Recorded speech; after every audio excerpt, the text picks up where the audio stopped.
Hey everybody, and welcome back to DOK Increasing Rigor in Social Studies Part 2. Hopefully you had a chance to take a quick break before you started Part 2. But here we're going to just take a look at sample assessment items, and then we'll end with some different activities you can do in your classrooms.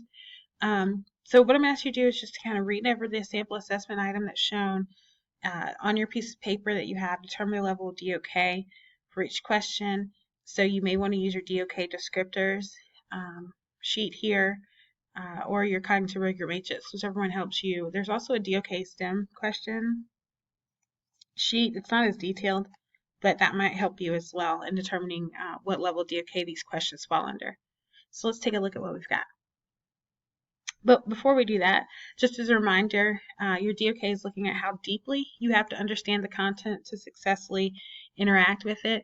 So when we're creating rigorous questions, make sure that you have a variety of DOK 2s and 3s on your test. DOK 4s are hard to achieve because typically these are like your DBQs, your long essays and those kinds of things. And so those are harder to assess along with like multiple choice questions. So usually those would be a separate assignment. DOK 1s have a place, but you can actually answer a DOK 1 question like a definition within a level 2 or 3 question. So you can determine if students understand a specific vocabulary term by asking a deeper question. So we really don't need DOK 1s on tests. Here's a sample question number 1. Use the statement below to answer the question. So we've got 3 statements that are asked, and then the students are asked to determine which constitutional principle these statements illustrate. So take a quick second, read over the question, and determine what level of DOK you believe this is.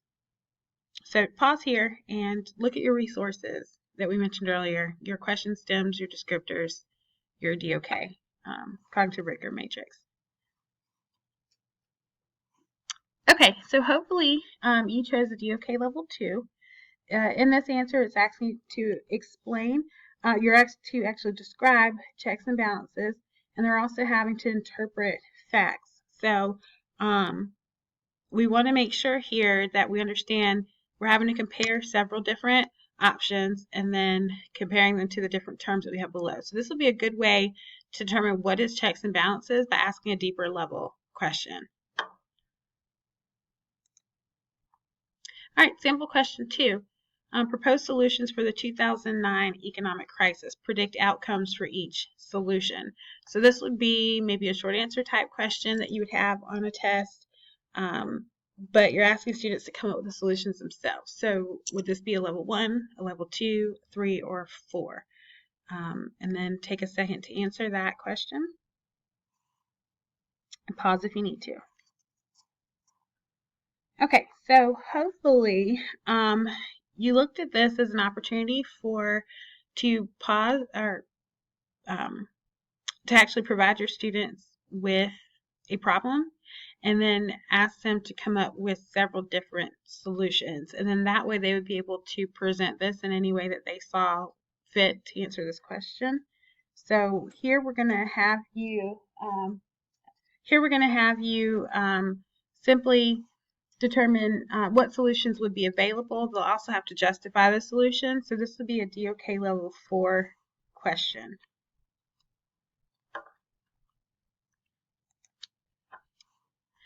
All right, so now let's take a look at question 3. A newspaper prints a story that criticizes the current administration's policies. The Bill of Rights allows government officials to respond to this headline by. So take another second to review the question, pause the video if you need to, and then determine what level of DOK this question would represent.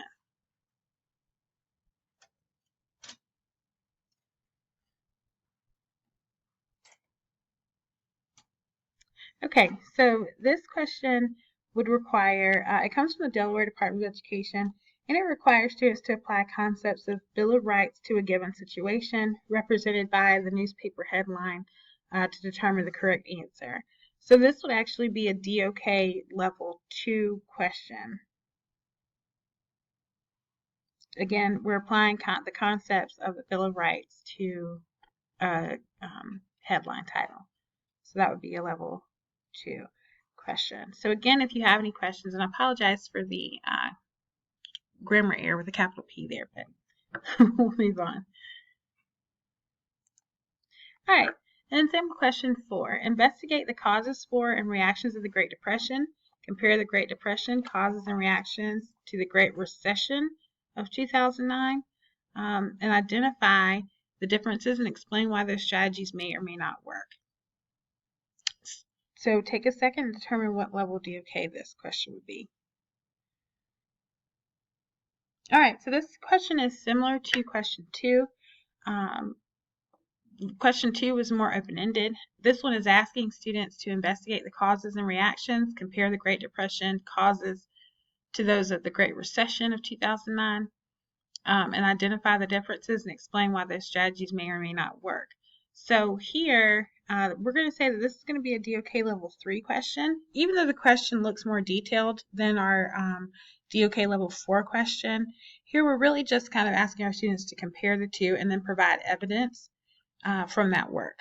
So that's why this will be a level 3 question instead of a level 4. The level 4 question was a little more open-ended, and it was left up to the students to provide the solutions and the answers. This question is asking students to compare the causes that were provided to them, the reactions that were provided to them for the Great Depression, and comparing them to the Great Recession. So that's where the difference is going to be here.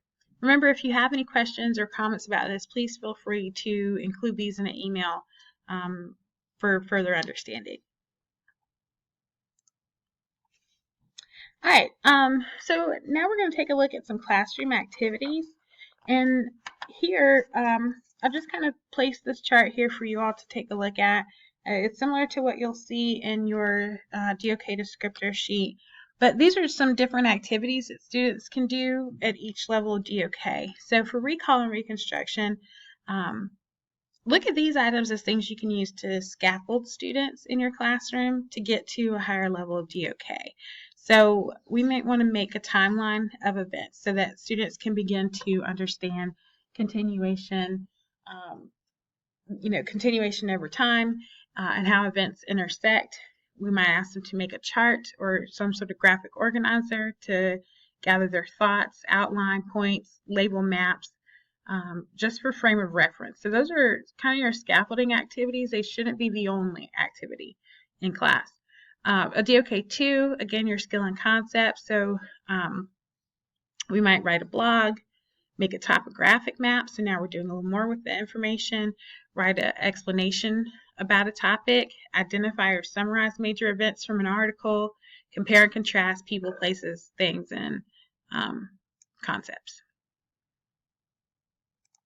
Other activities you can do in your classroom, DOK 3, short-term strategic thinking, survey classmates to find out what they think about a topic, prepare a debate or write a persuasive speech, arguing for or against the side, and then drawing conclusions from a variety of information. A DOK level 4 is strategic thinking, applying information, solve ill-defined problems, provide real-world problems for students to solve, describe and illustrate how common themes are found across texts from different cultures. So these are different activities you can do in your classroom with your students as you go through the day. And really, these are good references because as you're planning your lessons, these are things you can go back to kind of figure out what items you prefer to have. All right, so now it's your turn. Hopefully you have a better understanding of DOK and an idea of how you can increase the rigor of your test items and your classroom activities. If you would like for me to take a look at a test that you have or a lesson plan that you have and to sit down with you and plan how we can bump up the level of rigor in your classroom, please feel free to email me. Email me with any questions you have in regards to information that we discussed during this screencast. And if you would like to receive 2 hours of recertification credit, then you can actually complete the activity on the next slide. So your choices for that you can complete is to choose 10 assessment items that you can move to a higher level of DOK. So I'd like for you to send me the original questions and then your updated version with what level of DOK you believe it began with, and then tell me what level it is now and explain why. Or you can choose a classroom activity that you've planned and determine how you can elevate the level of DOK. Send the description of the original activity with the DOK level as it currently is, and then also send me the updated version with your new level of DOK. Make sure you include explanations to why you believe that you bumped up the level of DOK as well. And then send those to allong@richland2.org. So I'm excited to see what you all have turned in. Once I have those materials and I've reviewed them, then I will send you a certificate with your 2 hours. All right, so I would love for you all to tell me what you got from this webinar today. So I do have an exit survey for you as well. And so if you wouldn't mind, go to tinyurl.com/DOK webinar and fill out the survey. It'll take you less than 2 or 3 minutes to fill out.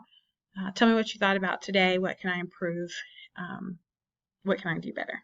Thanks so much for joining me today, and you all have a great day.